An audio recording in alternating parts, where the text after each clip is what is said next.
संसद का शक्तिपथ, Modi the man of mission.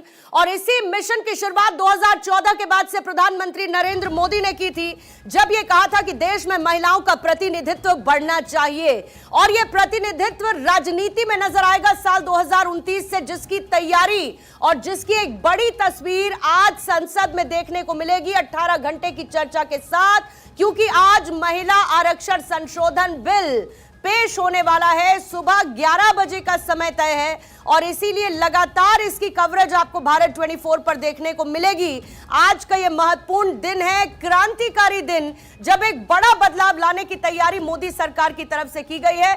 आज नारी शक्ति वंदन बिल, आरक्षण संशोधन बिल पेश होगा सुबह 11 बजे, जहां 3 संशोधन बिल सरकार की तरफ से पेश किए जाएंगे। शुरुआत कौन करेगा इसकी? कानून मंत्री अर्जुन राम मेघवाल, जिनकी तरफ से बिल को पेश किया जाएगा। और लोकसभा में महिला आरक्षण बिल पर प्रधानमंत्री नरेंद्र मोदी बोलेंगे।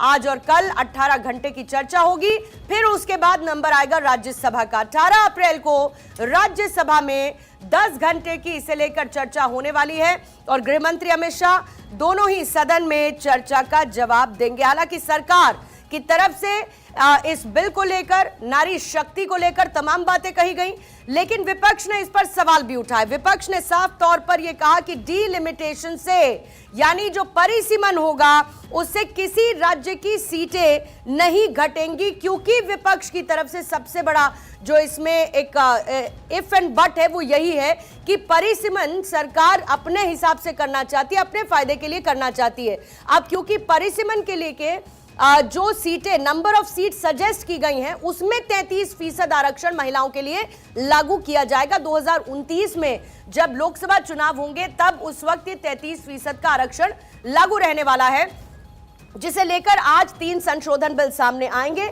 जिसे लेकर चर्चा होनी है।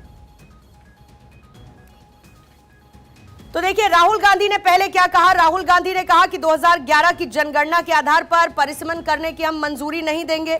सरकार ने कह दिया कि विपक्ष इसे 2029 से लागू करने की मांग कर रहा था और अब इसे लेकर भ्रम फैला रहा है। यह तो हो गई राजनीति की बात। एक संसद के पटल की तस्वीर आज देखने को मिलेगी, लेकिन ऑन ग्राउंड सरकार की तरफ से लिए जा रहे इस ऐतिहासिक कदम पर लोगों के मन की बात क्या है, आइए आपको सीधा लिए चलते हैं। इस वक्त मुंबई मेरे सहयोगी सत्य प्रकाश सोनी इस वक्त मेरे साथ मौजूद हैं। सत्य प्रकाश, बहुत महत्वपूर्ण, महिलाएं आज के इस ऐतिहासिक दिन को कैसे देखती है? एक लंबा इंतजार, और कहते हैं कि जब फल मीठा हो तो शायद इंतजार उतना खलता नहीं है, लेकिन यह एक बहुत लंबा इंतजार था। ऐसे में महिलाओं के मन में आज को लेकर, आज होने जा रही चर्चा को लेकर और इसका जो नतीजा रहेगा, क्या सोचती हैं? बिल्कुल, देखिए, चर्चा सदन में होने वाली है, लेकिन मंथन मुंबई में हो रहा है और ये वजह है कि तमाम महिलाएं हमारे साथ आज बातचीत के लिए मौजूद भी है। हर किसी के मन में एक सवाल है कि प्रधानमंत्री नरेंद्र मोदी जब इस अधिनियम को लाएंगे तो किस तरह का उत्साह होगा, कितना जरूरी है। विकसित भारत पर हम चर्चा कर रहे हैं, क्या इंपॉर्टेंस है और कितना इंतजार आप लोग कर रहे हैं? छोड़िए, बोलिए। नारी सशक्तिकरण के लिए मोदी जी ने ये लाइन बिल्कुल सत्य साबित कर दी है, यत्र नार्यस्तु पूज्यन्ते तत्र रमन्ते देवता। आज नारी सशक्तिकरण में लेडीज को बहुत आगे बढ़ गई है। आज लोकसभा, विधानसभा में जो नियम पारित होने जा रहा है, उससे महिलाओं को और भी आगे बढ़ने का मौका मिलेगा। नारी शक्ति जिंदाबाद, हर हर मोदी, हर हर मोदी। मैम, आप बताइए किस तरह का इंतजार है? आज बड़ा फैसला हो सकता है। बहुत अच्छा फैसला है ये। हम तो बस ये बात सुनने के लिए, मैं तो हमारे देश के प्रधानमंत्री माननीय श्री नरेंद्र मोदी जी को वंदन करती थी, जिन्होंने नारी शक्ति वंदन इस योजना में महिलाओं को वंदन किया है। इतना सम्मान महिलाओं को देने वाले हमारे देश के पहले प्रधानमंत्री हमें मिले हैं, जिन्होंने हमें आज इतना महिलाओं को आगे लाने के लिए, सबला बनाने के लिए, सशक्त बनाने के लिए इतना बड़ा कदम उठाया। और हमारे लिए सोचने वाले, महिलाओं को आगे लाने वाले सबसे पहले ये प्रधानमंत्री है, जिनको हम बहुत बहुत दिल से नमन करते हैं। मैम, बड़ा लंबा इंतजार आप लोग कर रहे हैं सुबह से, आइए क्या कहेंगे आप? लगातार ये जो नारी का सशक्तिकरण होगा, 33% जब इंडिया हम लोग के आगे हिस्से में आएगा, तब देश का 200% और विकास होगा, क्योंकि नारी 2 ही दिख रहे हैं मुझे तो नाम। रंग बिखेर सकती है। ladies are multitasking, they are amazing in every field they work in, and उनका 200% हर एक जगह में वो जो काम करती हैं उससे उसका रिजल्ट दिखता है। वो अपना हर एक योगदान किसी भी फील्ड में देती हैं, वो फील्ड में वो चमकता है, उससे हमारा देश भी बहुत चमकेगा। I feel our India is reaching a greater height now.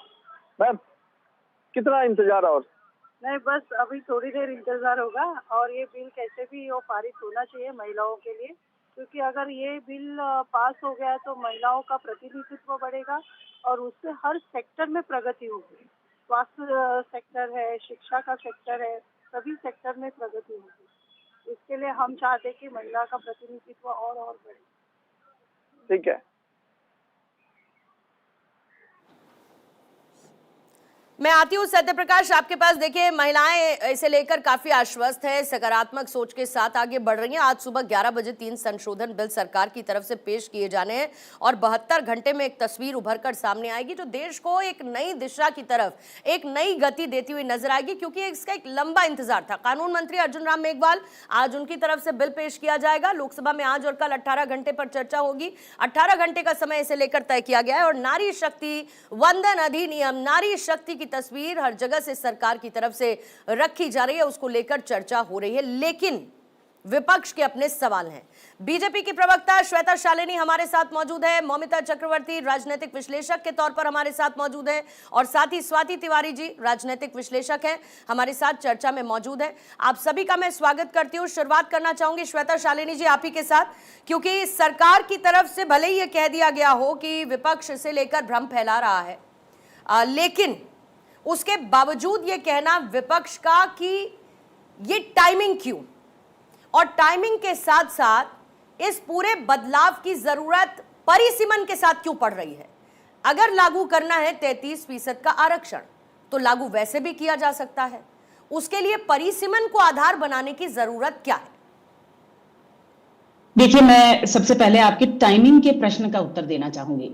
यदि अभी से पहले करते तो कहते कि 2024 का इलेक्शन है, अभी से बात करते तो कहते 2029 के इलेक्शन के मद्देनजर ये बिल पास किया है।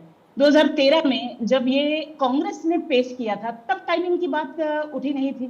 देखिए, असल बात ये है कि महिलाओं के बिल का इंतजार महिलाओं ने 27 साल किया है और ये 27 साल कांग्रेस उस समय राज कर रही थी और महिलाओं को हर पार्टी ने केवल मात्र भागीदारी का हिस्सा माना है, लाभार्थी का हिस्सा माना है, लेकिन नेतृत्व तो पहली बार हमारे पितृतुल्य नरेंद्र मोदी जी सुन रहे हैं।